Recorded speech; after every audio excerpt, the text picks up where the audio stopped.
I created this simple salary slip format in Excel with formulas. You can download this Excel sheet for free of cost. I will give the link in the video description below.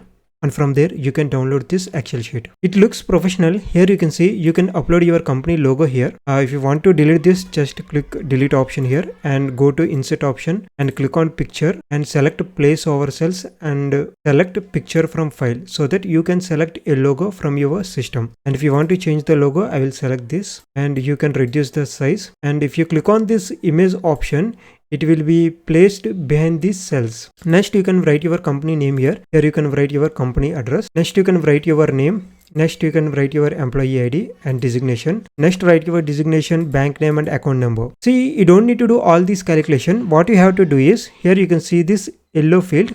Here, just enter your gross wage. For example, if your gross salary is 50,000, just enter 50,000 rupees. And here you can see, all the earnings and deductions are calculated automatically. And I forgot to tell one thing. Here you need to change the month of the payslip. Here you can see November 2025. If you want to change it to December 2025, you can change it.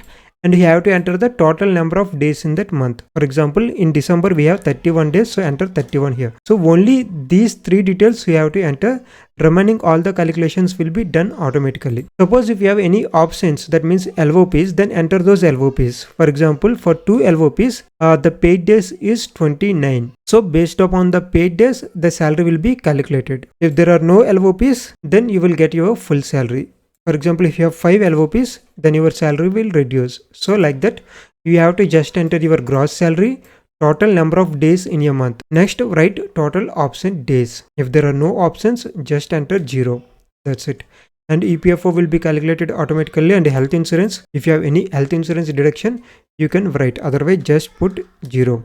And professional tax as well. In each state, professional tax will differ, so mention your professional tax. And remaining earnings like basic salary, HRA, convenience allowances, medical allowances, special allowances, all these will be calculated automatically. You don't need to do anything. Just enter these 3 details only. See, most of the users face difficulty while taking a printout of the Excel sheet. For example, if you click on Ctrl P, it will print only the salary slip. It will not print the details that you enter. So you don't need to worry about these details. So only this part will be printed on the A4 sheet. And if you want to save it, you can also save it in the PDF format as well. See, after taking a printout, your salary slip will look like this. It looks professional. So you can use it in your organization or for any purpose. I will give the links of these pay slips. Here you can see on this page, you will see different salary slip formats. I will give the link of this page in the video description below. And when you click on download Excel format, your salary slip will be downloaded to your desktop or your mobile. And you can edit it as per your requirements. So this is a simple salary slip with formulas. Still, if you have any doubts, ask in the below comment section. For more videos like this, subscribe to HR Cabin. Thank you.